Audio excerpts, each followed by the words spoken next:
సద్దుమణిగిపోయాయి. So media మిత్రులకు కూడా నా కోరిక అదే, ఆ కన్క్లూజన్ గురించే కొన్ని క్వశ్చన్స్కి కొన్ని ఆన్సర్స్ కావాలి కాబట్టి ఈరోజు నేను మిమ్మల్ని కలవడం జరుగుతుంది. దయచేసి దీంట్లో మిమ్మల్ని నేను కోరుకునేది ఎలాంటి కాంట్రవర్షియల్ పాయింట్స్ కానీ ఇక్కడ లేని మీరు అడుగుతూ అది డీవియేట్ అవ్వకుండా చూసుకోవాలని నా రిక్వెస్ట్ మీ అందరికీ. పోతే ఇది ఎక్కడ మొదలైందంటే April 19 east Godavari distributors exhibitors అక్కడ ఒక మీటింగ్ చేసుకున్నారు. అప్పుడు ఆ మీటింగ్లో ఎగ్జిబ్యూటర్స్ కోరుకోవడం జరిగింది, వాళ్ళకున్న ప్రాబ్లం చెప్తూ. సో ఇట్లా థియేటర్లు వర్కౌట్ అవ్వట్లేదు కాబట్టి మాకు పర్సంటేజ్ విధానం ఉంటే బాగుంటుంది అని. సో పోతే అందరికీ ఎన్నిసార్లు ఉన్నా నేను ఒకటే చెప్పేది, ఈరోజు ప్రతి సినిమా సంవత్సరంలో 150 సినిమాలు రిలీజ్ అవుతాయి, 90 సినిమాలు అందరూ పర్సంటేజ్ విధానంలోనే ఆడుతున్నారు. కొన్ని సినిమాలే రెంట్ ఆర్ పర్సంటేజ్ అనే విధానంలో ఆడుతున్నారు. సో ఈ రెంట్ ఆర్ పర్సంటేజ్ విధానంలో ఆడుతున్న దగ్గరే ఎగ్జిబ్యూటర్స్కి కొన్ని ఇబ్బందులు ఉన్నాయి. కాబట్టి వాళ్ళు అలా ఈస్ట్ గోదావరిలో ఏప్రిల్ 19న డిస్ట్రిబ్యూటర్స్ ఎగ్జిబ్యూటర్స్ మీటింగ్లో వాళ్ళు కోరుకోవడం జరిగింది. సో దానికి కొందరు అక్కడ డిస్ట్రిబ్యూటర్స్ యాక్సెప్ట్ చేయలేదు. అది మాకు హైదరాబాద్కి ఇలా నిర్మాతలకి అది కమ్యూనికేట్ అవుతే ఏప్రిల్ 26 గిల్డ్ మీటింగ్ జరిగింది. గిల్డ్ మీటింగ్లో మాకు హిట్ 3 గురించి బాంబేలో రిలీజ్ ఇష్యూ ఒకటి ఉండే, సెకండ్ ఈస్ట్ గోదావరిలో ఇలా పర్సంటేజ్ విధానం కావాలని వాళ్ళు నిర్ణయం తీసుకొని ఇండైరెక్ట్గా జూన్ 1 నుంచి వాళ్ళది వర్కౌట్ అవ్వకుంటే థియేటర్లు ఇలా ఆపుతాము అని కమ్యూనికేట్ చేయడం జరిగింది. ఇది ఎవ్రీథింగ్ ఎగ్జిబ్యూటర్స్ డిస్ట్రిబ్యూటర్స్ మధ్యలో ఈస్ట్ గోదావరిలో జరిగిన సంఘటన. అది మా గిల్డ్కి వచ్చినప్పుడు గిల్డ్లో మేము ఉన్న వర్కింగ్ కమిటీలో ఉన్న ప్రొడ్యూసర్స్ అందరం ఏమనుకున్నామంటే వాళ్ళకి ఎందుకు వర్కౌట్ అవ్వట్లేదు, వాళ్ళని ఒక 6 months వాళ్ళకు వస్తున్న రెవెన్యూలు ఏంటి, వాళ్ళకు వస్తున్న ఖర్చులు ఏంటి, ఎందుకు వర్కౌట్ అవ్వట్లేదు, వాళ్ళని స్టేట్మెంట్స్ తీసుకొని రమ్మందాము. వచ్చినప్పుడు అది డిస్కషన్లోకి పెట్టి నిజంగా ఎగ్జిబ్యూటర్స్కి, ఎందుకంటే మేము అన్ని టెరిటరీలో ఉన్నాం, ఎగ్జిబ్యూటర్స్ కష్టాలు కూడా మాకు తెలుసు. ఎగ్జిబ్యూటర్స్ కష్టాలు ఏంటంటే మేము డిస్ట్రిబ్యూటర్గా ఉన్నాం కాబట్టి ప్రొడ్యూసర్ నుంచి డిస్ట్రిబ్యూటర్ నుంచి ఎగ్జిబ్యూటర్, ఈ 3 టెరిటరీలు ఒకరికి సంబంధాలు ఉంటాయి. డిస్ట్రిబ్యూటర్లుగా ఉన్నప్పుడు ఎగ్జిబ్యూటర్కి మేము ఇందాక నేను చెప్పినట్టు రెంట్ ఆర్ పర్సంటేజ్ అన్నప్పుడు ఫస్ట్ వీక్ బాగా రెవెన్యూ వస్తే రెంట్ ఇస్తున్నాము, సెకండ్ వీక్ కలెక్షన్ తగ్గిపోగానే పర్సంటేజ్ ఇస్తున్నాం. అది వాళ్ళ కష్టమైనది, ఇది మా అందరికీ తెలుసు. దానికి సొల్యూషన్ మేము చాలా రోజులు అనుకుంటున్నాం, కానీ ఉన్న పరిస్థితుల వల్ల ప్రొడ్యూసర్స్ కూడా హ్యాపీగా లేరు కాబట్టి ఆ సొల్యూషన్ రావట్లా. సో అలా ఏప్రిల్ 26 గిల్డ్లో జరిగిన మీటింగ్ ద్వారా ఆ డిస్కషన్ అలా కంటిన్యూ అవుతూ వాళ్ళని రమ్మని చెప్దామని అడగడం జరిగింది. సో ఇక్కడ అప్పుడు హరిహర వీరమల్లు అనే కళ్యాణ్ గారి సినిమా మే 11th అనుకుంటాను ఒక రిలీజ్ డేట్ వాళ్ళు అనౌన్స్ చేసి మేలో ఉంది. సో తర్వాత అది షిఫ్ట్ అవ్వడము, టెక్నికల్ వాళ్ళ వర్క్ వల్లనో దేని వల్లనో షిఫ్ట్ అవ్వడం, అది షిఫ్ట్ అయ్యేది ఎప్పటికీ డేట్ ఇంకా లాక్ అవ్వలేదు అనుకుంటాను, ఇన్ ఏప్రిల్ 26th టైంలో. తర్వాత అలా ఈస్ట్ గోదావరి నుంచి స్టార్ట్ అయింది, ఇక్కడ నైజాంకు కూడా వచ్చింది, నైజాం సింగిల్ స్క్రీన్స్లో. సో నైజాంది ఒక క్లారిటీ కోసం మీరు అందరూ మళ్ళీ నోట్ చేసుకోండి, ఫ్యూచర్కు కూడా ఉపయోగపడుతుంది. నైజాంలో సింగిల్ స్క్రీన్స్ 370 థియేటర్లు ఉంటాయి, 370 సింగిల్ స్క్రీన్స్ తెలంగాణ స్టేట్ మొత్తంలో. అందులో ఎస్విసి సినిమాస్ అండ్ అదర్ మాకు రిలేటెడ్గా ఉన్న చారి గారు వాళ్ళ కలిపి మా దగ్గర ఉన్నాయి 30 థియేటర్లు. అవుట్ ఆఫ్ 370 థియేటర్లు 30 థియేటర్లు మా దగ్గర ఉన్నాయి. అలాగే ఏషియన్ సునీల్ అండ్ సురేష్ కంపెనీలో 90 థియేటర్లు ఉన్నాయి, 120 మా దగ్గర 30, వాళ్ళ దగ్గర 90, 250 థియేటర్లు ఓనర్స్ కానీ వాళ్ళకు సంబంధించిన వాళ్ళు కానీ నడుపుతున్నారు. అవుట్ ఆఫ్ 370 ఇది రేషియో. మీ మీడియా వాళ్ళకు నేను మళ్ళీ ఇది క్లారిటీ ఇస్తున్నాను, మళ్ళీ ఆ నలుగురు ఆ సబ్జెక్టు తర్వాత వస్తాను. సో ఒక వ్యక్తుల మీద ఇండివిజువల్గా టార్గెట్ చేయడము, వెనకాల ఏముందో అర్థం చేసుకోకుండా మాట్లాడము, మీలాంటి వాళ్ళు కనీసం ఇలాంటి క్వశ్చన్స్ వచ్చినప్పుడు అండర్లైన్ చేసుకోండి. మీరు మాట్లాడేటప్పుడు ఎవరో ఎక్కడి నుంచో ఫోన్ ఇన్ తీసుకుంటారు. నాకు ఎవరో లింక్ పంపితే జీ న్యూస్ ఉన్నారు ఎవరైనా ఇక్కడ? జీ న్యూస్లో చూసా ఇందాక ఎవరో పంపిస్తే. ఆ టాపిక్ సంబంధం లేదు కానీ అది కూడా తీస్తా. అక్కడేదో టాపిక్లో జరుగుతుంటే మళ్ళీ వస్తాను మెయిన్ పాయింట్కి. టాపిక్లో జరుగుతుంటే మొదటి రోజు గేమ్ చేంజర్ సినిమా పైరసీ వచ్చింది. అది నిర్మాతకి నష్టం, నిర్మాత ద్వారా డిస్ట్రిబ్యూటర్కి నష్టం, డిస్ట్రిబ్యూటర్ ద్వారా ఎగ్జిబ్యూటర్కి నష్టం. అక్కడ ఒక ఎక్స్ నిర్మాత అంటున్నాడు, ఆ నిర్మాతనే ఇది పైరసీ చేసి ఉండొచ్చు. అంటే ఎంత నీచం! ఒక ప్యాషనెటిక్ ప్రొడ్యూసర్ అని నా సినిమాని నేను కాపాడుకోవడానికి ఫైట్ చేస్తాను అంటే ఎంత దిగజారిపోతున్నారు వాళ్ళు. మీడియాలోకి రావడానికా, మీడియా వాళ్ళు ఇచ్చే ఇంపార్టెంట్ కోసమా? అది అవసరం లేని టాపిక్. పైరసీ మీద మేము ఫైట్ చేస్తాం కానీ ఎవడన్నా హౌస్ మన ఇంట్లో మనిషిని మనం చంపుకోవాలని ఎవడన్నా మనిషి అనుకుంటాడా? ఏ కుటుంబంలో ఎవరన్నా అనుకుంటారా? అంత నీచంగా బిహేవ్ చేస్తున్నారు కొందరు. అది పక్కన పెడదాం. సో ఈ పర్సంటేజ్ విధానం తెలంగాణకు వచ్చినప్పుడు తెలంగాణ ఎగ్జిబిటర్స్ న్యాచురల్గా సార్ ఈస్ట్ గోదావరిలో అది అంటున్నారంట, ఇలా తెలంగాణలో కూడా మేము అన్ని థియేటర్లు మూత పడుతున్నాయి, మాకు ఏదో ఒక సొల్యూషన్ కావాలి అని శిరీష్ గారిని అడగడం జరిగింది. ఎవరు ఆ 270 థియేటర్లు? ఎందుకు 30 ఏళ్ళ నుంచి వాళ్ళు మాతో వ్యాపారం చేస్తున్నారు. 98 నుంచి ఆ ఎగ్జిబిటర్స్కి మాకు 28 ఏళ్ళ నుంచి ఒక నడుస్తుంది, ఆ రిలేషన్ నడుస్తుంది. వాళ్ళు అడిగినప్పుడు ఈస్ట్ గోదావరికి ఇలా జరుగుతుందన్నప్పుడు శిరీష్ గారు నా నోటీస్లో తీసుకొచ్చారు. ఇలా నువ్వు ఛాంబర్ ప్రెసిడెంట్గా ఉన్నప్పుడు ఛాంబర్లో జరిగిన లాస్ట్ ఇయర్ నేను ఛాంబర్ ప్రెసిడెంట్, మీ అందరికీ తెలిసిందే. ఛాంబర్లో నువ్వు అన్నావంట ఎగ్జిబిటర్స్కి కూడా ఏదైనా కష్టాలు ఉన్నప్పుడు డెఫినెట్గా గవర్నమెంట్స్తో కూడా మాట్లాడి సాల్వ్ చేస్తామని వాళ్ళు ఈ పాయింట్ అడుగుతున్నారు. ఈస్ట్ గోదావరిలో అడుగుతున్నారు. What will do? ఎగ్జిబిటర్స్కి ఏం కావాలో అడగడంలో తప్పులేదు. వాళ్ళకు ఉన్న ప్రాబ్లమ్స్ ఏంటి వాళ్ళని చేసుకొని కమ్యూనికేట్ చేయమనండి. ఎవరికి? ఛాంబర్కి కమ్యూనికేట్ చేస్తే అప్పుడు ఛాంబర్ నుంచి ప్రొడ్యూసర్స్కి లేదా గవర్నమెంట్కి ఈ టాపిక్ వెళ్తుంది. బికాజ్ ఐఎమ్ ఎఫ్డీసీ చైర్మన్ కాబట్టి ఆ ఉద్దేశంలో వాళ్ళు ఈ రూట్లో రావడం జరిగింది. అది అయిపోయింది.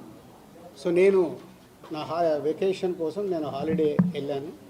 వాళ్ళు మే 18 ఒక మీటింగ్ అనుకున్నారు ఎగ్జిబిటర్స్, ఏపీ తెలంగాణ ఎగ్జిబిటర్స్ అందరూ. ఆ రోజు ఆ మీటింగ్ అయిపోయే టయానికి నేను లాస్ట్కి ఒక 15 నిమిషాల గురించి వెళ్ళాను. సో మళ్ళీ అది మీ మీడియా మిత్రులకు కూడా చాలా అవసరం ఇది. ఎందుకంటే ఆ టాపిక్ June 1 థియేటర్లు బంద్ అనేది ఫస్ట్ వేసింది మీరు. లోపల జరిగింది ఏంటి, వాళ్ళు అడిగింది ఏంటి మీకు క్లారిటీ లేదు. ఎవరో ఫోన్ ద్వారా చెప్పింది అది మట్టుకే మీరు మీ స్క్రోలింగ్లు కానీ మీ బ్రేకింగ్ న్యూస్లు కానీ మీరేశారు. అంటే యాక్చువల్ లోపల ఏం జరిగింది, వాళ్ళు ఏం అడిగారు, వాళ్ళు ఛాంబర్కి ఏమి ఇచ్చారు, మీకు క్లారిటీ లేదు. వాళ్ళు అక్కడ నేను వెళ్ళి మాట్లాడిన తర్వాత సార్ మేము ఇలా అనుకుంటున్నాం, మాకు ఈ పర్సంటేజ్ విధానం కావాలి, ఈ రెంటార్ పర్సంటేజ్ అనేది ఉంది, ఆ కొన్ని సినిమాలకే 90% సినిమాలు మేము పర్సంటేజ్లో ఆడుతున్నాము, సో కొన్ని సినిమాలకి ఇలా ఉంది, మాకు కావాలి అని అడుగుతున్నాం. సరే, దాంట్లో వాళ్ళ పర్సంటేజ్ విధానంలో కూడా రాయొద్దు అని చెప్పా. ఎందుకు? అది ప్రొడ్యూసర్స్, అక్కడ డిస్ట్రిబ్యూటర్స్ కంఫర్ట్గా లేరు, ప్రొడ్యూసర్స్ కంఫర్ట్గా లేరు. సో మీ కోరిక, మీ రిక్వెస్ట్ ఏదైతుందో మీరు ప్రొడ్యూసర్స్కు చెప్పండి. డెఫినెట్గా ప్రొడ్యూసర్స్ మీటింగ్ అయినప్పుడు వాళ్ళు మీ గురించి ఆలోచించి ఎలా దీన్ని సాల్వ్ చేయాలనేది ప్రయత్నం చేసి తొందరలోనే చేస్తామని. అక్కడ కొందరు సార్ మేము ఇది కాకుంటే June 1 నుంచి మేము థియేటర్లు క్లోజ్ చేస్తాం, అది తప్పు. మీరు అలాంటి స్టేట్మెంట్లు కానీ అలాంటివి అడిగితే ఎదుటి వాళ్ళకు హర్టింగ్గా ఉంటుంది, ఆ టాపిక్ వద్దు. సో దీన్ని మీరు అందంగా మీ ప్రొడ్యూసర్స్కి ఛాంబర్ ద్వారా ఏదైతే ఛాంబర్ మెయిన్ బాడీ ఉందో దాని ద్వారా డిస్ట్రిబ్యూటర్లకి ప్రొడ్యూసర్లకి కమ్యూనికేట్ అవుతే మళ్ళీ జాయింట్ మీటింగ్ అవుతుంది. జాయింట్ మీటింగ్ అయినప్పుడు దీనికి క్లారిటీ వస్తుంది, లేదా ఒక సొల్యూషన్ కోసం ప్రయత్నం జరుగుతుంది అని నేను చెప్పగానే ఆ రోజు అక్కడ ఉన్న వాళ్ళందరూ ఏకీభవించారు. నేను బయటకు వచ్చేసాను 15 నిమిషాల తర్వాత బయటకు వచ్చిన హాఫ్ అన్ అవర్కి ఏ ఛానల్లో చూసినా జూన్ 1 థియేటర్లు బంద్, జూన్ 1 థియేటర్లు బంద్, టక్ టక్ టక్ మెసేజ్లు వస్తుంది. ఏంటయ్యా అని నేను ఛాంబర్కి ఫోన్ చేశాను. ఆ ప్రెసిడెంట్కి సెక్రటరీతో మాట్లాడితే సరిగా వాళ్ళు ఇలా లెటర్ ఇచ్చారు. ఏమని ఇచ్చారు? ఎగ్జిబిటర్స్ లెటరు ఛాంబర్కి, మాకు ఇలా పర్సంటేజ్ విధానం కావాలి, ఈ పర్సంటేజ్ విధానం కోసం డిస్ట్రిబ్యూటర్లు కానీ ప్రొడ్యూసర్లతో కానీ మాకు మీటింగ్ పెట్టండి, ఆ మీటింగ్లో మేము అనుకుంది జరగకుంటే మేము జూన్ 1 నుంచి థియేటర్లు బంద్ చేస్తాం. ఇది అక్కడ సారాంశం. కానీ బయటికి ఎలా వచ్చింది? జూన్ 1 నుంచి థియేటర్లు బంద్. వాళ్ళందరికీ మీటింగ్ జరగాలి కదా. ఇప్పుడు ప్రభుత్వంలో మనం ఎన్నో చూస్తాం, స్ట్రైక్లు అంటారు. స్ట్రైక్లు అన్నప్పుడు ఏం చేస్తారు? వాళ్ళకు వీళ్ళకు మీటింగులు జరుగుతాయి, అక్కడ సొల్యూషన్ వెతుకుతారు. స్ట్రైక్లకు వెళ్ళాలని చెయ్యాలని ఎవరు కోరుకోరు. ఇది కూడా అలాంటిదే. కానీ అలా బేస్ లేకుండా జూన్ 1 థియేటర్లు బంద్ అనేది బయటికి స్ప్రెడ్ చేశారు. అక్కడ ఎగ్జిబిటర్స్ కానీ ఛాంబర్ కానీ ముందుకొచ్చి ఖండించకపోవడం తప్పు. సో ఎవరి దారిన వాళ్ళు, అంటే మా సినిమా ఇండస్ట్రీలో మీ అందరికి తెలిసిందే, ఎవరి దారి వారిదే. మన అరవింద్ గారు ప్రెస్ మీట్ చేశాడు, ఈరోజు నేను చేశాను. మేము అందరం కూర్చొని కదా ప్రెస్ మీట్ చేయాలి.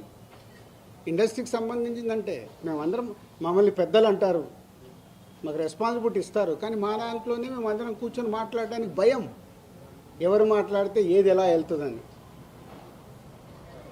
సో ఆ జూన్ 1 అనే టాపిక్ అలా వస్తే బయటికి మట్టుకు జూన్ 1 థియేటర్లు బంద్ అని స్ప్రెడ్ అయిపోయింది. అక్కడి వరకు జరిగింది. తర్వాత డిస్ట్రిబ్యూటర్స్ మీటింగ్ జరిగింది. డిస్ట్రిబ్యూటర్స్ మీటింగ్లో వాళ్ళు నిర్ణయాలు తీసుకున్నారు. లేదు లేదు ఇలా కుదరదు, మా ప్రాబ్లమ్స్ మాకున్నాయి కాబట్టి జూన్ 1 నుంచి థియేటర్లు కంటిన్యూ అవ్వాలి, మేము సినిమాలు రిలీజ్ చేస్తాం, మాకు ఎవరు థియేటర్లు ఇస్తే వాళ్ళకి ఇస్తాం. ఎందుకు ఈ రోజు వరకు నాకు తెలిసి కోవిడ్లో తప్పితే ఎప్పుడు సినిమా థియేటర్లు ముయ్యలేదు నాకు తెలిసి. మీకేమైనా తెలిసి ఉంటే చెప్పండి సార్, అప్పుడు ఏదో థియేటర్లు మూసారని. ఈ రోజు వరకు కోవిడ్లో తప్పితే ఎప్పుడు థియేటర్ క్లోజ్ చేయరు.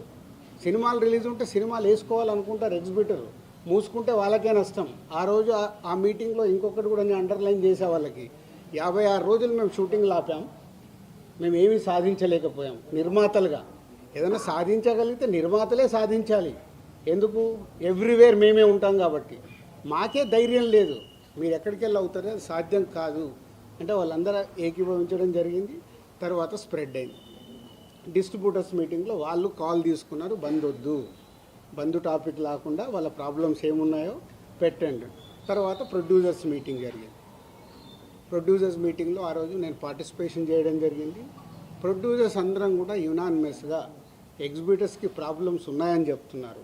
అది మనం మాట్లాడుకొని వాళ్ళని ఎలా సాల్వ్ చేసి ముందుకు తీసుకెళ్దాం. థియేటర్లు ముయ్యడాలు చేయడాలు వద్దు, జాయింట్ మీటింగ్ పెట్టండి, జాయింట్ మీటింగ్లో క్లారిటీగా ఇది చెప్పుదామని. సో జాయింట్ మీటింగ్కి 23 అనుకున్నారు, 24 పెట్టారు. ఈ లోపలనే ఈ ఎపిసోడ్ అంతా ఇంకొక సైడ్ డైవర్ట్ అయింది. అది మీ అందరికీ తెలిసిందే. కళ్యాణ్ గారి సినిమా మీదకి ఇది డైవర్ట్ అయ్యి కళ్యాణ్ గారి సినిమాని ఇలా అనుకుంటున్నారు. దాంట్లో మేబీ నా పేరు డైరెక్ట్గా ఎక్కడా రాలేదు కానీ ఇండైరెక్ట్గానే వచ్చిందని అందరూ చెప్తున్నారు. కళ్యాణ్ గారి సినిమా ఆపే దమ్ము ధైర్యం ఎవ్వడు ఆలోచించడు. ఎందుకంటే ఫస్ట్ థియేటర్లు బేసిక్గా ముయ్యరు. ఈ రోజు వరకు థియేటర్లు ముయ్యడం అనేది నా 30 ఏళ్ళ సర్వీస్లో నేను చూడలే. షూటింగ్లు ఆపుకున్నాం, ఎందుకు? మా బాధలు ఉన్నప్పుడు ఆపుకొని ఏదైనా సాల్వ్ చేసుకోవటానికి. కానీ థియేటర్లు ముయ్యడం అనేది ఈ రోజు వరకు జరగల. అది ఎపిసోడ్ కాస్త కళ్యాణ్ గారి సినిమా మీదకి తీసుకెళ్లారు. గవర్నమెంట్స్ కూడా అలాంటిదే కమ్యూనికేట్ చేశారు మధ్యలో. సో ఎవరు అడ్వాంటేజ్లు ఏమున్నాయో ఇక్కడ తెలియదు.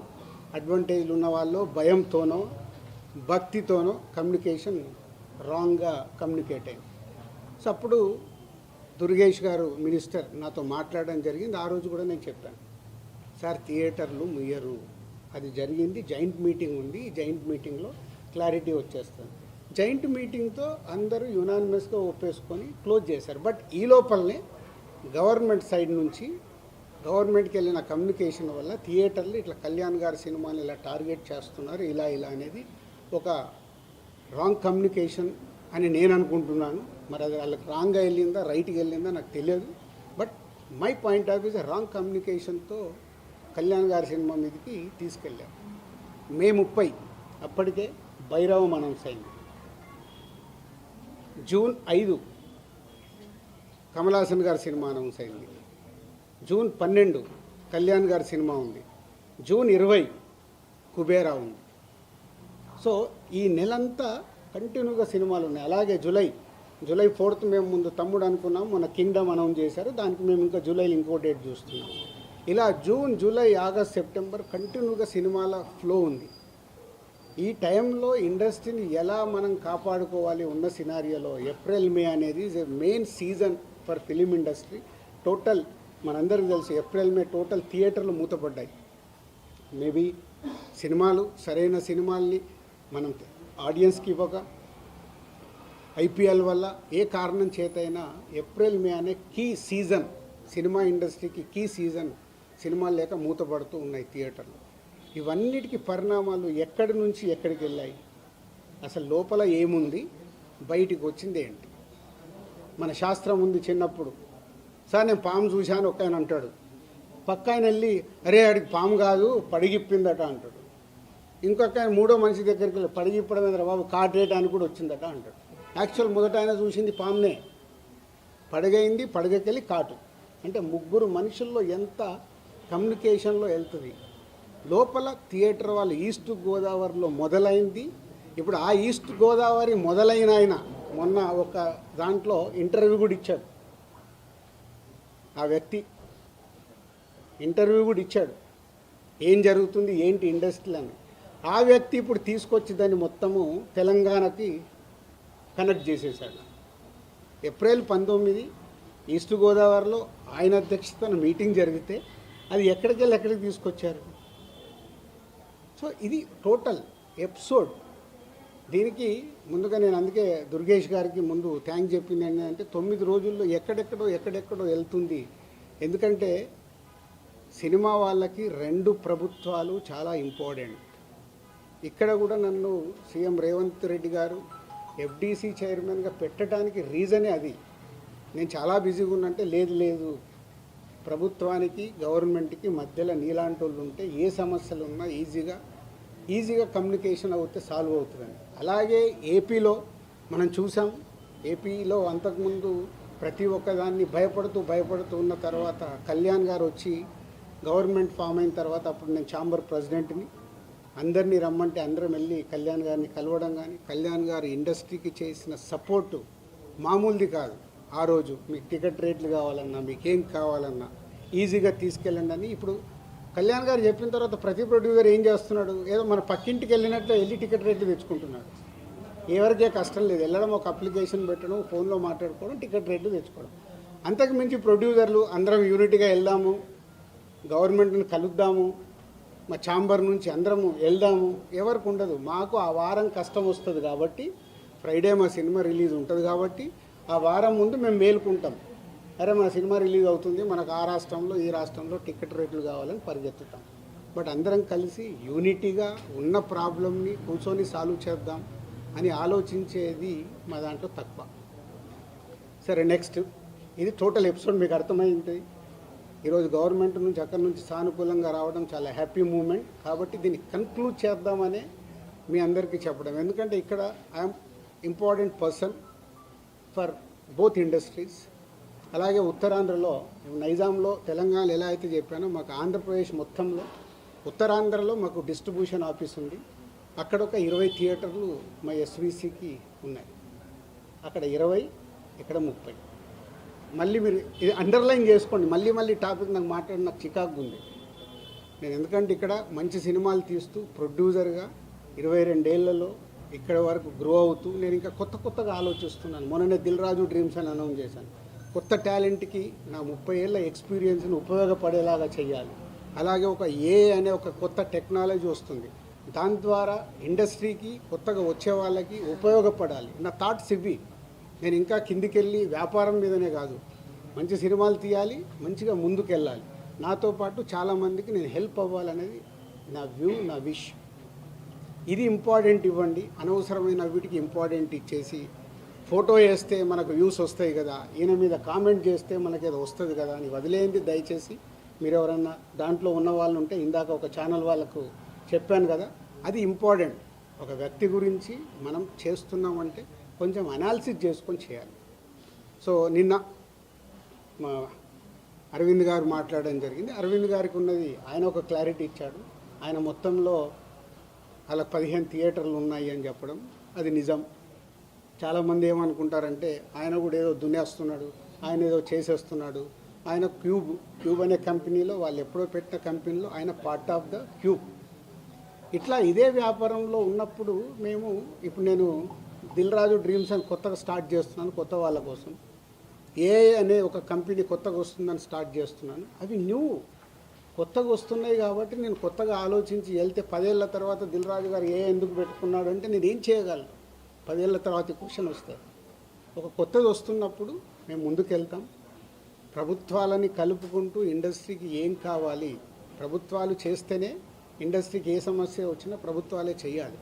వాళ్ళు పెద్దన్న లెక్క, వాళ్ళు ఏదైనా మీకు ఈ ప్రాబ్లం ఉందా మేము సాల్వ్ చేస్తామంటేనే ముందుకు వెళ్ళగలుగుతాం. సో ఇప్పుడు 2 ప్రభుత్వాలు ఇండస్ట్రీకి ఎప్పుడు పాజిటివ్గానే ఉంటాయి. దుర్గేష్ గారు చెప్పారు, ఇక్కడ ఎఫ్డీసీ చైర్మన్గా నేను చెప్తున్నాను, ఇండస్ట్రీకి ఏది కావాలన్నా యూనిటీ, అక్కడే యూనిటీ ఉండదు. ఛాంబర్లోనే కొట్టుకుంటాం. ఒక పర్సంటేజ్ కావాలంటారు, ఒకరు రెంట్ కావాలంటారు, ఇంకొకరు ఇంకేదో అడుగుతారు, ఇంకొకరు వద్దంటారు. మాకు అక్కడ యూనిటీ ఉన్నప్పుడే ప్రభుత్వాల దగ్గరికి వెళ్ళి చేసుకోగలుగుతాం. ప్రభుత్వాలు ఎప్పుడు ఇండస్ట్రీకి అండగా ఉంటాయి. అది మనం అర్థం చేసుకొని ప్రభుత్వాల దగ్గరికి అర్జించి మనకు కావాల్సింది చేసుకోవడమే పద్ధతి. సో ఇప్పటికన్నా ఈ ఎపిసోడ్కి తెరదించి నెక్స్ట్ ఎగ్జిబిటర్స్కి ఏదైతే ప్రాబ్లమ్స్ ఉన్నాయన్నారో 30th ఛాంబర్లో ఈసీ మీటింగ్ ఉంది.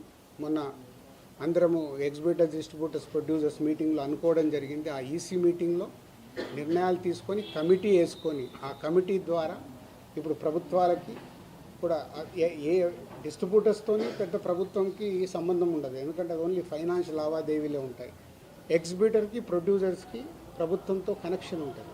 ప్రొడ్యూసర్ అంటే సినిమా తీయాలి, వాళ్ళకి పర్మిషన్లు కానీ టికెట్ రేట్లు కానీ ఎక్కడైనా ఏదైనా ఈవెంట్ చేయాలంటే ప్రొడ్యూసర్కి కావాలి. ఎగ్జిబిటర్కి ఏమో ప్రతి సెంటర్లో వాళ్ళకి మొత్తం గవర్నమెంట్తో లింక్ అయి ఉంటాయి. ఈ 2 ఇంపార్టెంట్ టు కనెక్ట్ గవర్నమెంట్. వాళ్ళ ప్రాబ్లమ్స్ గవర్నమెంట్కి చెప్పి, తెలంగాణ గవర్నమెంట్ కానీ అటు ఆంధ్ర గవర్నమెంట్కి కానీ మేము చెప్పి వాళ్ళ సమస్యలు సాల్వ్ చేయించి ముందుకెళ్తాం.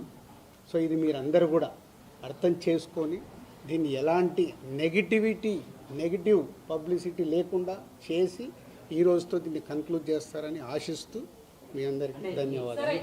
క్లారిటీ వచ్చింది. అయితే ఆయన పవన్ కళ్యాణ్ గారు చెప్పింది ఏంటంటే ప్రభుత్వం ఏర్పాటైన ఇన్నాళ్ళకి కూడా ఫిల్మ్ ఇండస్ట్రీ నుంచి ఎవరు ముఖ్యమంత్రి గారిని కలవలేదు అనేటువంటిది కూడా ఒక విషయం క్లియర్గా ఆయన చెప్పడం జరిగింది. సో మీరందరూ కూడా ప్రభుత్వం ఏర్పడిన తర్వాత ఉప ముఖ్యమంత్రి పవన్ కళ్యాణ్ గారిని కలవడం జరిగింది. ఆయన కూడా మీ ఇండస్ట్రీ నుంచి వచ్చిన వాళ్ళు కాబట్టి. కానీ ఆ తర్వాత కూడా ఎందుకని ఇనిషియేషన్ జరగలేదు ఛాంబర్ నుంచి కానీ మీ పెద్దల నుంచి? ఇప్పుడు మాకున్న కమ్యూనికేషన్ అదే. మళ్ళీ ఇప్పుడు పెద్దలు అని అంటే ఇండివిజువల్.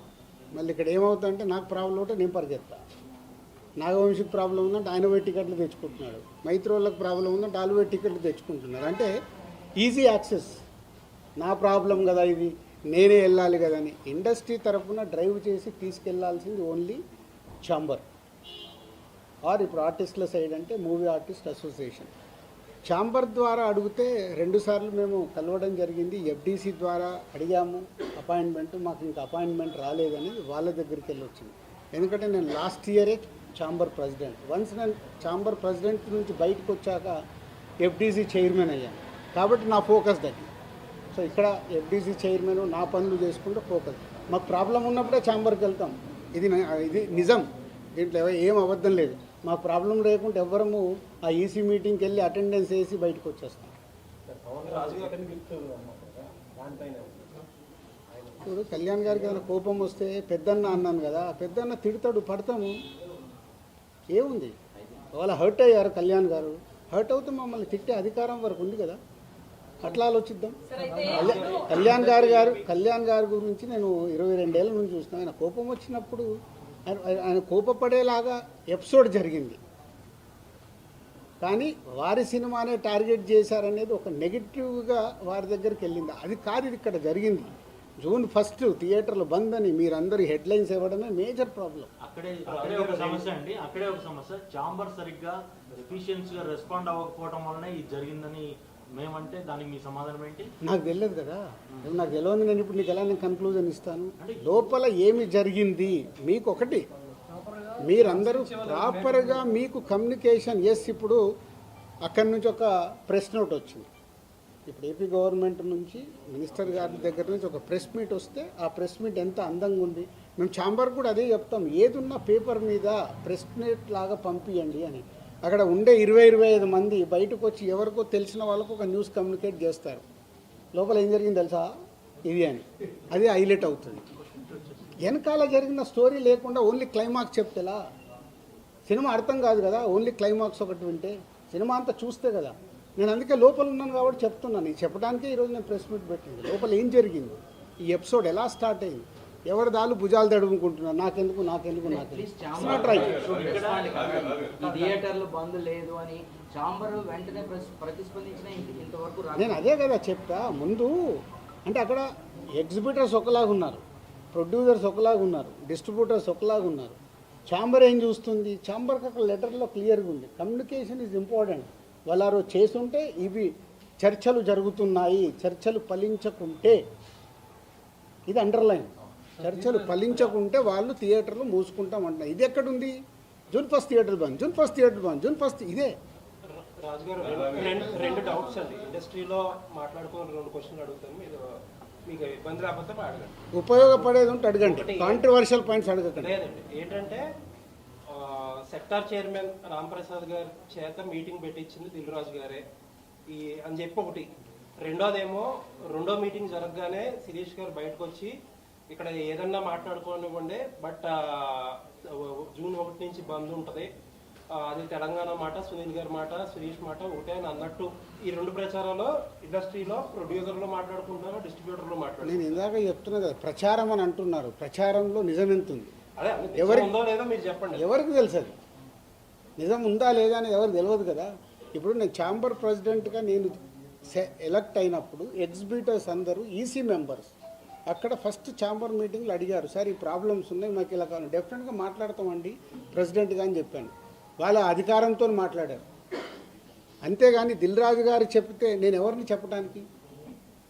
సార్ ఇప్పుడు సినిమా ఇండస్ట్రీకి supreme body film chamber. Yes, నిన్న ప్రెస్ మీట్లో అరవింద్ గారు కూడా గిల్డ్ వల్ల ఎక్కువ నిర్మాతలకు మేలు జరుగుతుందని కామెంట్ చేశారు. దీనివల్ల అది రాంగ్గా వెళ్ళే ప్రమాదం ఉంది కదండి.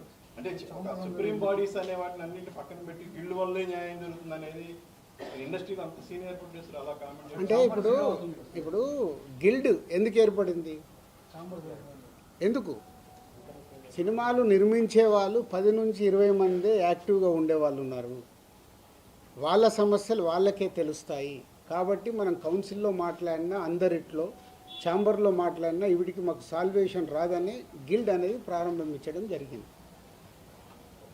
ఆ యాక్టివ్గా ఉన్న ప్రొడ్యూసర్స్, అక్కడ వర్కింగ్ కమిటీ అనేది ఒకటి, యాక్టివ్ ప్రొడ్యూసర్స్ ఒకటి, 2 గిల్డ్లో 2 కమిటీలు ఉన్నాయి. ప్రొడ్యూసర్స్కి సంబంధించిన మట్టికి అక్కడ మాట్లాడతారు. కాబట్టి అరవింద్ గారు ఆ సెన్స్లో అని ఉంటారు. But ultimate final government approach కావాలన్నా, ఫెడరేషన్తో మాట్లాడాలన్నా, ఏదైనా main body is a chamber. Sir but ఇప్పుడు ఈ ఇష్యూ మీద గిల్డ్లో కూడా ఏకాభిప్రాయం లేదు కదా సార్? ఎక్కడ ఉండదు. కాదు ఇక్కడే కాదండి, సినిమా ఇండస్ట్రీలో ఏకాభిప్రాయం ఉండదు. గిల్డ్ ఏంటి? ప్రొడ్యూసర్ల మధ్యలో ఉందా, డిస్ట్రిబ్యూటర్ల మధ్యలో ఉందా, ఎగ్జిబిటర్స్ మధ్యలో ఉందా? అంటే మీతో చాలా లాంగ్ ట్రావెల్ ఉన్న ప్రొడ్యూసర్స్ కూడా ఇప్పుడు ఈ విషయంలో డిఫర్ అయ్యారు కదా. అదే అవుతారు అంటున్నా. ఇప్పుడు నేను ఖచ్చితంగా నాకు పర్సంటేజే కావాలి, వాళ్ళకి హెల్ప్ చేద్దామని నేను అంటే వాళ్ళు ఏ అపోహలో ఉన్నారు? అదే అపోహలో ఉన్న రాజుగారు ఎటుంటారు? గోడ మీద పిల్లిలాగా ఎందుకు చూడడం? డైరెక్ట్ నాతో వచ్చి మాట్లాడవచ్చు కదా. పవన్ కళ్యాణ్ గారు యాక్టర్లో కూడా ఒక్క నిమిషం కాదు సార్,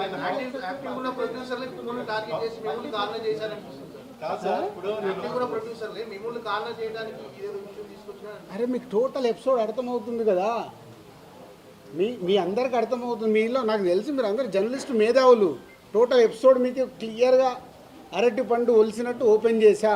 ఇది పేపర్ మీద రాసుకోండి. జూన్ 19 ఈస్ట్ గోదావరిలో స్టార్ట్ అయిన ఎపిసోడ్లో దిల్ రాజు ఉన్నాడా? మీరు చెప్పండి. ఇప్పుడు అడిగారు కదా, ఏప్రిల్ 19 ఈస్ట్ గోదావరి జరిగిన ఎపిసోడ్లో దిల్ రాజు ఉన్నాడా? అంటే ఉన్నాడా? మీ దగ్గర ఆన్సర్ లేని దాన్ని దిల్ రాజుని ఎందుకు దానికి ఇంక్లూడ్ చేస్తున్నారు? సార్ అంటే నైజాంలో సమస్య ఎక్కడున్నా సరే నైజాంలో సీరియస్ అయితే తప్ప ఈ ఇష్యూ పెద్దది అవ్వదు కదా. అది తప్పండి. ఎందుకు? ఆంధ్రప్రదేశ్ మనకు కాదా? అవసరం ఉంటే ఇప్పుడు ఇటెంట్ అటు మా ప్రతిధ్వని సినిమా డైలాగ్ లాగా మాట్లాడొద్దు. సార్ ఇప్పుడు ఇక నా దగ్గర టోటల్ వీడియోలు కూడా పెట్టా. ఏప్రిల్ 19 వాళ్ళ మీటింగ్లో ఏం జరిగింది. ఆ వ్యక్తి సత్యనారాయణ డిస్ట్రిబ్యూటర్ ఎగ్జిబ్యూటర్ జనసేనలో కీలక వ్యక్తి అయినా. సార్ ఇప్పుడు మీకు కనుక 4-5 పాన్ ఇండియా సినిమాలు కనుక రాజు గారికి ఉంటే ఇప్పుడు ఈ పర్సంటేజ్ సిస్టమ్ అనేది రాజు గారికి నచ్చదు. 2022లో కూడా ఒకసారి అనుకుని ఏమండి మీరు ఒక్కటి ఇవాళ మీకు క్లారిటీ చెప్పాను, మీరు మిస్ అయినట్టున్నారు. ఈరోజు తెలుగు సినిమా ఇండస్ట్రీలో 90% సినిమాలు పర్సంటేజ్లో ఆడుతున్నామా లేదా? ఆడుతున్నాం. ఇప్పుడు ఆ పెద్ద సినిమాల నుంచే కదా సార్ ప్రాబ్లం. పెద్ద సినిమాలు కూడా ప్రాబ్లం లేదు. పెద్ద సినిమాలు కూడా ఎగ్జిబ్యూటర్ రెడీగా ఉన్నారు. సార్ మాకు రెంట్ కావాలా, మీరు రెంట్లు వేసుకోండి పెద్ద సినిమా, మళ్ళీ దాంట్లో పర్సంటేజ్కి షిఫ్ట్ చేయకండి. పర్సంటేజ్కి షిఫ్ట్ చేయడం వల్ల రెండో వారం మాకు రెంట్ రావట్లేదు. ఎగ్జాంపుల్ మొదటి వారం 20 లక్షలు మీకు ప్రొడ్యూసర్కు డిస్ట్రిబ్యూటర్కి షేర్ వస్తే రెండో వారం 5 లక్షల గ్రాస్ అవుతే మాకు 2 లక్షలే వస్తుంది. మాకు అది వర్కౌట్ అవ్వట్లేదు. మరి ఇంకా బంద్ ఎందుకు చేద్దాం అనుకుంటున్నారు సార్? వర్కౌట్ అవ్వట్లేదు. ఆల్రెడీ పర్సంటేజ్ 90% సినిమాలకు ఉంది. పెద్ద సినిమాలకు మిగతా 10% మాకు వర్కౌట్ అవుతున్నప్పుడు ఇంక బంద్ ఎందుకు? సో రెంట్ ఆర్ పర్సంటేజ్ మీరు పాయింట్ మర్చిపోకండి. అక్కడ మొదటి వారము రెంట్లో వేసి రెండో వారము సినిమాని పర్సంటేజ్ వేస్తున్నారు కాబట్టి మాకు వర్కౌట్ అవ్వట్లేదు. ఆ రెంట్ మీకు రెంట్ కావాలిస్తే పెద్ద సినిమాలు కూడా రెంట్లోనే వేసుకోండి, వాళ్ళు సిద్ధంగా ఉన్నారు. అన్ని సినిమాల్లాగా పర్సంటేజ్ చేయండి అంటే కమ్యూనికేషన్ వెరీ బ్యాడ్. ఇది పర్సంటేజ్ విధానంకు వెళ్ళాలి అనేది ఒక పాయింట్. ఒక నిమిషం. రెండో పాయింట్ వాళ్ళ పాయింట్ ఆఫ్ వ్యూ మాట్లాడతాం. తమిళనాడు పర్సంటేజ్, తమిళనాడులో వాళ్ళ సొంత సినిమా అక్కడ పర్సంటేజ్లో ఆడి తెలుగు స్టేట్స్కి వచ్చే వరకు వాళ్ళకి రెంటల్లో వేసిస్తున్నాం. కర్ణాటక పర్సంటేజ్, కేజీఎఫ్ కానీ కాంతారా కానీ వాళ్ళు అక్కడ పర్సంటేజ్లో ఆడుతూ ఇక్కడ రెంటల్లో వేసిస్తున్నాం. నార్త్ ఇండియా మొత్తం పర్సంటేజ్. యానిమల్ సినిమా మేము డిస్ట్రిబ్యూట్ చేసాము, ఇక్కడ రెంటల్లో వేపించి ఇచ్చాము. ఓవర్సీస్ అంతా పర్సంటేజ్. మన సినిమా ఆడుతున్న ప్రపంచమంతా పర్సంటేజే ఉంది. ఒక మన తెలుగు స్టేట్స్ మట్టికే ఆ మొదటి వారము ఆ కొన్ని సినిమాలు రెంటల్లో ఆడుతున్నాం. దానికి వాళ్ళు ఇప్పటికీ రెడీ అంటున్నారు. దాన్ని ప్రొడ్యూసర్స్ వాళ్ళు మాట్లాడుకొని సాల్వ్ చేస్తే సొల్యూషన్ వచ్చేసినట్టే. పర్సంటేజ్లో కావాల్సి పర్సంటేజ్లో వేసుకోండి మీ సినిమా రిలీజ్ కంటే ముందు. లేదు మీరు రెంటల్, మీకు రెవెన్యూ ఎక్కువ కావాలి, రెండో వారం కూడా మాకు రెంటల్లోనే ఆడండి అనేదే వాళ్ళ రిక్వెస్ట్. దీన్ని భూతత్వంలో ఎలా చూపిస్తున్నారు మీకు అర్థమైందా? మీరు అడిగిన క్వశ్చన్ క్లారిటీగా రేపు రాయండి. మీరు దీన్ని భూతత్వంలో ఎలా చూపిస్తున్నారు? ప్రపంచమంతా ఇదే తెలుగు సినిమా, పక్క స్టేట్ సినిమాలు ఇక్కడికి వస్తే వాళ్ళందరికీ పర్సంటేజ్లు, వాళ్ళ సినిమాలకి అన్ని సినిమాలకి ఇక్కడ రెంటల్లో వేసిస్తున్నాం. సార్ అంటే ఇప్పుడు నైజాంలో ఇప్పుడు మీకు అదర్ సైడ్ ఇంకొక పెద్ద కంపెనీ వచ్చింది. ఆ కంపెనీ వచ్చినా సరే రాజుగారే కావాలి మాకు, రాజుగారే ఇంపార్టెంట్ అనుకున్న కంపెనీలు కూడా దీన్ని వ్యతిరేకిస్తున్నాయి కదా, దాన్ని ఏమంటారు? వ్యతిరేకం నేను మాట్లాడలే. ఇంకా ఇప్పుడు నాగవంశీ ఉన్నాడు, వేరే వాళ్ళు ఎందుకు? Sithara we have is a very good association. నాగవంశీకి ప్రాబ్లం చెప్తే నాగవంశీ ఇప్పుడు ఏమన్నాడు, ఈ ప్రాబ్లం అయిపోగానే సార్ ఎగ్జిబ్యూటర్స్కున్న ప్రాబ్లం ఏంటి మీరు డిస్ట్రిబ్యూటర్గా ఎక్స్ప్లెయిన్ చేయండి, మనం సాల్వ్ చేద్దాం. ఈ ప్రాబ్లం అర్థమయ్యేలాగా చెప్పేవాడు కావాలి కదా. ఎంతమంది కోపికలు ఉన్నాయి. ఇప్పుడు మీతో 40 నిమిషాలు అనుకుంటా కూర్చొని డీటెయిల్గా ఎక్స్ప్లెయిన్ చేస్తే మీకు అర్థమవుతుంది. ఎందుకంటే నాకు చాలామంది మిత్రులు ఉన్నారు, నాకు ఫోన్లు చేస్తున్నారు, సార్ మీరు ఏదో ఒకటి రియాక్ట్ అవ్వండి, మీ మీదకి వస్తుంది. నా మీదకి ఎందుకండి?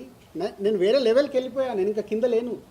నేను దిల్ రాజు డ్రీమ్స్ అని కొత్తోళ్ళతో ఎలా పనిచేయాలి, లార్విన్ ఏఐతో నేను ఇంటర్నేషనల్కి ఎలా చేయాలి, ఒక ఇంటర్నేషనల్ కంపెనీతో ఇప్పుడు టైప్ చేసాం, ఒక సినిమా చేస్తున్నాం. ఇప్పుడు ఆయన వెళ్ళాడు, నేను ఆ లెవెల్లో ఆలోచిస్తున్నాను, ఇంక ఇక్కడే ఉండదలుచుకోలేను.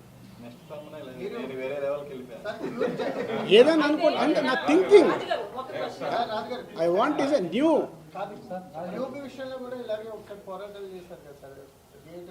ఇండస్ట్రీలో దేనికి పోరాటాలు జరిగినా ఫైనల్గా రిజల్ట్ శూన్యం. 56 రోజులు షూటింగ్ చేశాం, శూన్యం. క్యూబ్ దాని గురించి చేశాము, శూన్యం. ఇదే థియేటర్ వాళ్ళకి చెప్తా, మీకు రిజల్ట్ ఏం రాదు, ఎందుకు రానైనా వచ్చేది మూసుకుంటారు. మూసుకుంటామని చెప్పకండి, రేపు కమిటీ వేసినా వేస్టే అంటారా 30వ తారీఖు? 3 కలిస్తే సొల్యూషన్ వస్తుంది. మీరు 3 రంగాల్లో ఉన్నారు. ఎగ్జిబిటర్, డిస్ట్రిబ్యూటర్, ప్రొడ్యూసర్ కలిస్తే సొల్యూషన్ వస్తుంది. ఇప్పుడు కలుస్తారు. ఎందుకు? ఇప్పుడు గవర్నమెంట్స్ కూడా ఇన్వాల్వ్ అయ్యి గవర్నమెంట్స్ కూడా చెప్తాయి కాబట్టి కలుస్తారు, సొల్యూషన్ వస్తుంది. ఇంకొక విషయం, నిన్న అరవింద్ గారు మాట్లాడుతూ ఆ నలుగురిలో నేను లేను అంటున్నారు. నేను లేను, ఐఎమ్ సోలో. ఆయన అడగండి. ఇప్పుడు ఒక నిమిషం, ఒక జోక్ చెప్తా. మనకు పాత రోజుల్లో రావుగోపాలరావు గారు, సత్యనారాయణ గారు, ప్రభాకర్ రెడ్డి గారు విలన్స్ ఉండేవాళ్ళు. 20 ఏళ్ళు అయిందా ఆ విలన్ క్యారెక్టర్ మార్చేసి ఇంకేదన్నా ఇవ్వండి, ఇంకా అక్కడే ఉంచితే ఎలా? కొత్త క్యారెక్టర్ వద్దా అన్నట్టే కదా. మీరు ఎందుకు ఆ నలుగురు ఫోటోలు వేసేస్తున్నారు? మీ పాయింట్ ఆఫ్ లో వాళ్ళు విలన్సే కదా. వేసే మీ అందరిని అడుగుతున్నాను నేను, వేసే మీ అందరినీ. మీ బాధ కూడా అదే కదా. ఒక నిమిషం, మీ బాధ కూడా అదే. ఆ 4 ఫోటోలు లేకుంటే మీకు ఎవడు చూడడు. మీ బాధ మీది. ఎవరి బాధలు వాళ్ళ ఇక్కడ. సార్, ప్రపంచవ్యాప్తంగా డిస్ట్రిబ్యూషన్ నడుస్తుంది, పర్సంటేజ్ నడుస్తుంది అన్నారు. మరి ఒక్క తెలుగు రాష్ట్రాల్లోనే ఎన్ఆర్ఏ పద్ధతి ఎందుకు ఉంది డిస్ట్రిబ్యూషన్ చంపడానికి? కాకపోతే అన్ని పర్సంటేజ్ ఇచ్చినప్పుడు ఓన్లీ మనకొక్క చోట ఎన్ఆర్ఐ సిస్టమ్ ఉంది, ఎక్కడా లేదు. అదే అడగండి మరి, అదే నిర్మాతలను అడగండి. నువ్వు అడిగిన క్వశ్చన్ రైట్. నిర్మాత నేను ఎవరిని చంపుతున్నాను? నా డిస్ట్రిబ్యూటర్ని చంపుతున్నాను. నా డిస్ట్రిబ్యూటర్ ఎవరిని చంపుతున్నాడు? ఎగ్జిబిటర్ని. సో తప్పేవాడిది. ఆడియన్కి హలో, నువ్వు ఆడియన్కు నచ్చితే థియేటర్కి వస్తావు, రాకుండా నాకు వద్దని కూర్చుంటాం. మేము అలా కాదు కదా. సినిమాలు మీరు తీస్తున్నారు, ప్రజలు వచ్చి మిమ్మల్ని సినిమాలు తీయమని అడగలేదు. కానీ రిలీజ్ టయానికి వచ్చేసరికి మీరు మా టికెట్ రేట్లు పెంచండి అని చెప్పి వాళ్ళని ఎత్తిన బండరాయేస్తున్నారు. అది ఎంతవరకు correct? Me cost of production ఎందుకు తగ్గించుకోరు మీరు? కరెక్ట్, అది ప్రొడ్యూసర్లను అడగండి, నన్ను కాదు. చాలా మంది ప్రొడ్యూసర్స్ని అడగండి, నన్ను కాదు. నేను దాంట్లోకి రాను. అదే అందుకే నేను ఇలా ఉన్నా. అందుకే ఈ సంవత్సరం ఎన్ని సినిమాలు నేను తీస్తున్నా, బయట ఎన్ని సినిమాలు జరుగుతున్నాయి, తేడా అక్కడే కదా. ఆయన చాలాసేపు నుంచి సోషల్ మీడియా వ్యక్తిగతంగా కంపెనీలు ఏవైతే కార్పొరేట్ కంపెనీలు ఉన్నాయో అవన్నీ ప్రభుత్వానికి అనుకూలంగా ఉండవు, ఎవరి పని వాళ్ళు చేసుకుంటారు. కానీ ఫిల్మ్ ఇండస్ట్రీ దగ్గరికి వచ్చేటప్పటికి మమ్మల్ని కలవలేదని వీళ్ళు అంటారు, లేదా తెలంగాణ గవర్నమెంట్ అయినా ఏపీ ప్రభుత్వం అయినా కూడా అదే విమర్శలు చేస్తున్నారు, మమ్మల్ని వచ్చి ఇండస్ట్రీ కలవలేదు అని. దీని మీద మీ స్పందన ఏంటి? అసలు నువ్వు ఇలాంటి కాంట్రవర్షియల్ అడగద్దని ముందే చెప్పా. ప్రభుత్వాలు మాకు పెద్దన్న లాంటి, మా అన్న తిట్టినా మేము పోయి మాట్లాడుకొని వస్తాం. మీరు ఒక ఎగ్జిబిటర్, ఒక డిస్ట్రిబ్యూటర్, ఒక ప్రొడ్యూసర్, ఈ ముగ్గురు మధ్య ఇప్పుడు సమస్య మొత్తం. అంటే మీరు ప్రొడ్యూసర్ గా లబ్ధి పొందినాడు, మళ్ళీ డిస్ట్రిబ్యూటర్ గా లబ్ధి పొందకపోవచ్చు, అలాగే ఎగ్జిబిటర్ గా లబ్ధి పొంది అలా జరగవచ్చు కదా. దీనికి ఒక ప్రొడ్యూసర్ ఈ 3 భాగాలకు సంబంధించి మీరేం చెప్తారు? కొట్టట్లా మీ డెసిషన్ ఏంటి? So right question. ఇప్పుడు ముగ్గురికి సమస్యలు ఉన్నాయి, ముగ్గురికి సమస్యలు ఉన్నాయి. కానీ నేను ఒక స్లోగన్ అందరు గుర్తుపెట్టుకోండి, సింగిల్ స్క్రీన్స్ని కాపాడుకోవాల్సిన బాధ్యత మా ప్రొడ్యూసర్లది. సింగిల్ స్క్రీన్స్ ఉంటేనే మన దగ్గర ఆ సినిమాకి, అంటే మామూలు ప్రేక్షకుడికి కూడా థియేటర్కి వెళ్ళి సినిమా చూడడం అలవాటు. ఈరోజు మన ఇండియా మొత్తంలో percentage wise we are is number 1. థియేటర్కి వెళ్ళి సినిమా చూసే ఆడియన్స్ ఇప్పటికీ మన దగ్గర ఉన్నారు. అబ్రాడ్కి వెళ్ళినా మనోళ్ళే, యుఎస్కి వెళ్ళినా మనోళ్ళే. సినిమా అంటే మనకు ఒక ఎంటర్టైన్మెంట్, ఆ పిచ్చి. కాబట్టి ఆ థియేటర్లను కాపాడాలి. ఇప్పుడు ఆ థియేటర్లు ఏమైనాయి, వాళ్ళు మూసుకునే కంటే దేనికో రెంట్కి ఇస్తే 10-15 లక్షలు వస్తుందని షిఫ్ట్ అవుతున్నాయి. చాలా థియేటర్లు కనుమరుగవుతూ వస్తున్నాయి. ఇది మా అందరికీ తెలుసు నిర్మాతలకి. కానీ మా సినిమా రిలీజ్కి వచ్చేటప్పుడు మా స్వలాభం నాకేమొస్తుంది, నా డిస్ట్రిబ్యూటర్ దగ్గరికి వెళ్ళి ఎంత లాక్కోవాలి, నా డిస్ట్రిబ్యూటర్ వెళ్ళి నా ఎగ్జిబిటర్ దగ్గరికి వెళ్ళి ఎంత లాక్కోవాలనే మైండ్ సెట్తోనే ఉన్నాం. కానీ లేదు, ఇది అందరికీ సంబంధించింది, దీన్ని జాగ్రత్తగా కాపాడదామనే ఆలోచన ఎవరిలో లేదు. మెయిన్ ఏంటంటే మీరు నిజంగా మిగతా డిస్ట్రిబ్యూటర్తో పోల్చడం కాదు, కానీ ఎస్పెషల్లీ నైజాంలో మీ దాదాపుగా మీకు పర్సనల్గా 30 థియేటర్లు ఉన్నా కానీ దాదాపు 250 థియేటర్లు మీరే అంటే శిరీష్ గారి ఆధ్వర్యంలోనే జరుగుతున్నాయి అవి మెయింటెనెన్స్. నిజంగా శిరీష్ గారు లేకపోతే ఈరోజు చాలా నైజాంలో చాలా థియేటర్లు కళ్యాణ మండపాలుగా మారిపోయే అవకాశం ఎక్కువ ఉంది. అది చాలా ఇప్పుడు 50 థియేటర్లు సిద్ధంగా ఉన్నాయి. ఉన్నాయి. ఇప్పుడు నీ క్వశ్చన్కే చెప్తున్నా, ఓకే. 50 థియేటర్లు మేము మార్చేసుకుంటామంటేనే వాళ్ళని ఆపుతూ వస్తున్నాం. ఆగండి, ఏదో ఒక సొల్యూషన్ తీసుకొస్తామని. మీరు ఇది అండర్లైన్ చేసుకోండి. మీకు తెలియని డెప్త్ కావాలిస్తే డెప్త్గా వెళ్ళటానికి ట్రై చేయండి. నాకు దీని మీద అవగాహన ఉంది కానీ సార్, అడుగుతా దీని మీద. నాకు ఒక చిన్న నేను డౌట్ సార్. ప్రెసిడెంట్ అంటే first week suppose Sriramulu theatre తీసుకున్నాం, దానికి 4 లక్షలు రెంట్. కానీ ఫస్ట్ వీక్ కలెక్షన్ మనం చూస్తే షోకే 1,50,000 మనకి గ్రాస్ వస్తుంది. సో ఆ పరంగా తీసుకుంటే ఫస్ట్ వీక్ టోటల్గా కలెక్షన్ చేసుకుంటే మనకు 30 లక్షలు 40 లక్షలు వస్తుంది. రెంట్ పరంగా ఇచ్చి 4 లక్షలు వెళ్ళిపోతుంది. దాని పర్సంటేజ్ గా మార్చుకుంటే 50-50 అంటే ప్రొడ్యూసర్కి నష్టపోతాడు, డిస్ట్రిబ్యూటర్ నష్టపోతాడు.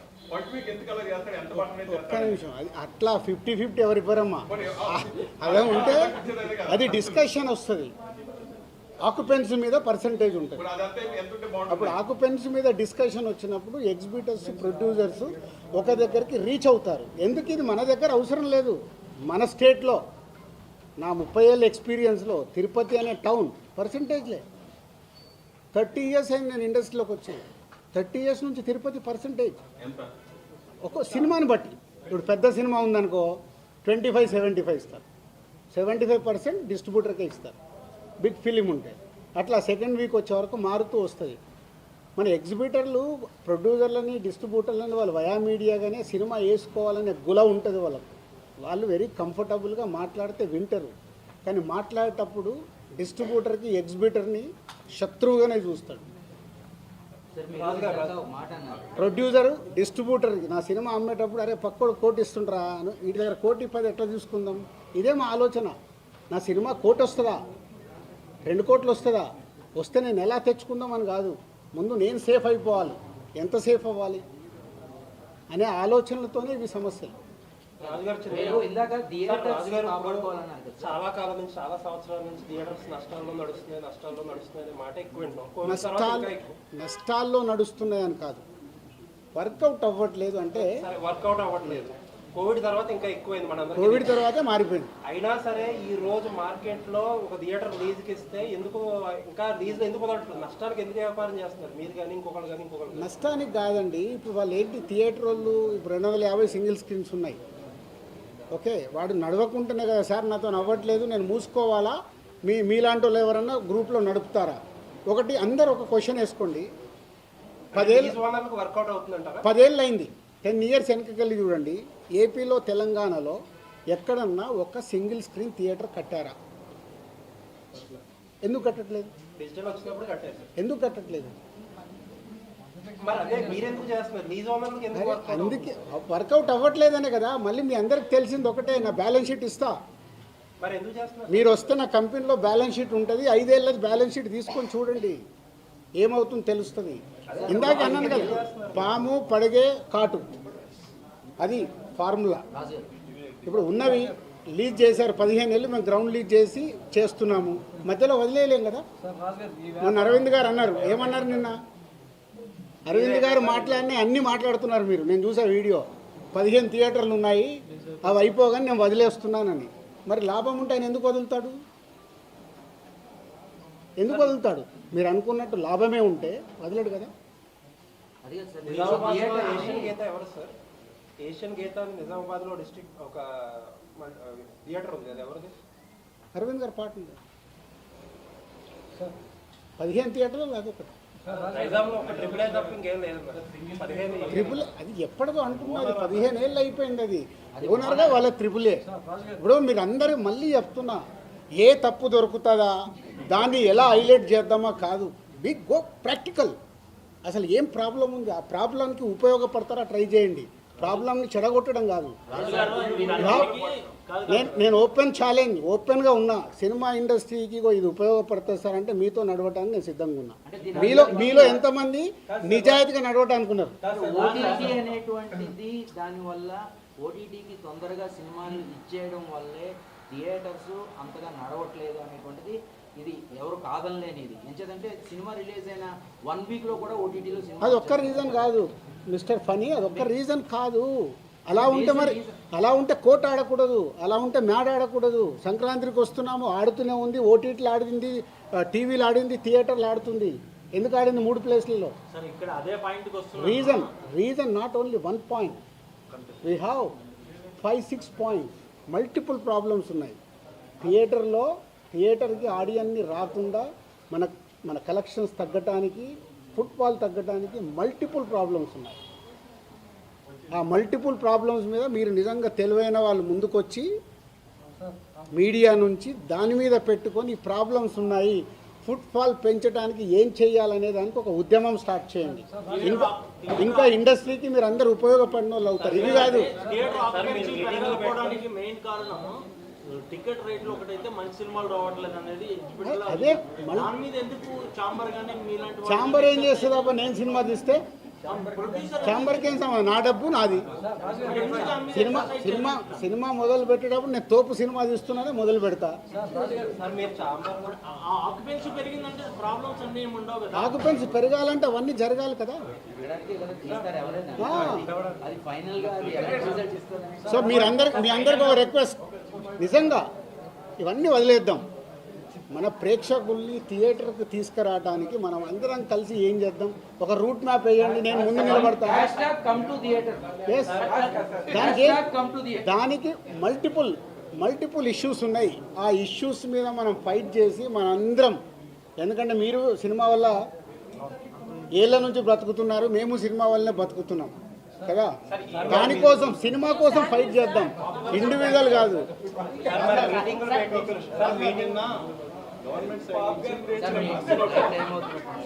గవర్నమెంట్ సైడ్ నుంచి వచ్చిన ప్రెస్ నోట్లో ఇక మీద ఏ చర్చలైనా ట్రేడ్ బాడీస్ వాళ్ళ నుంచే రిప్రజెంటేటివ్స్ అండి అన్నారు.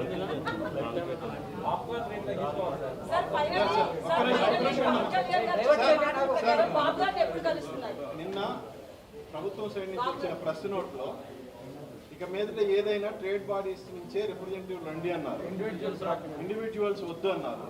బట్ నిన్న అరవింద్ గారు ఇచ్చిన స్టేట్మెంట్ ప్రకారం చూస్తే గిల్డ్ని హైలైట్ చేయబోయారు ఆయన. సో అది ఎంతవరకు కరెక్ట్? గిల్డ్ కూడా ట్రేడ్ బాడీ,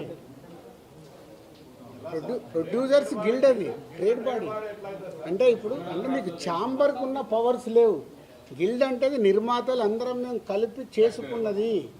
ఇప్పుడు మీరు మొన్న ఒక మీ అసోసియేషన్స్ పెట్టుకున్నారు కదా, రకరకాల అసోసియేషన్స్ ఉన్నాయి కదా మీకు, స్టిల్ ఫోటోగ్రాఫర్లది, కెమెరా వాళ్ళది, ఇవన్నీ మీదేంది మీ యూనిటీ కదా. అలాగే గిల్డ్ అనేది నిర్మాతల యూనిటీ కోసం పెట్టుకున్నది. గిల్డ్ అందరు మెంబర్స్ కాదు అక్కడ. ఇప్పుడు ఒక సినిమా తీస్తారు, వెళ్ళిపోతారు, 5 ఏళ్ళ తర్వాత సినిమా తీస్తారు. కాబట్టి సినిమా తీసినప్పుడు వాళ్ళు మెంబర్స్ అవుతారు. గిల్డ్ ఫార్మాట్ అది. రెగ్యులర్గా ఎంట్రీలు ఎగ్జిట్లు ఉంటాయి. వాళ్ళు సినిమా తీసేటప్పుడు మెంబర్ అయిపోయి సినిమా కంప్లీట్ చేసుకొని వెళ్ళారు.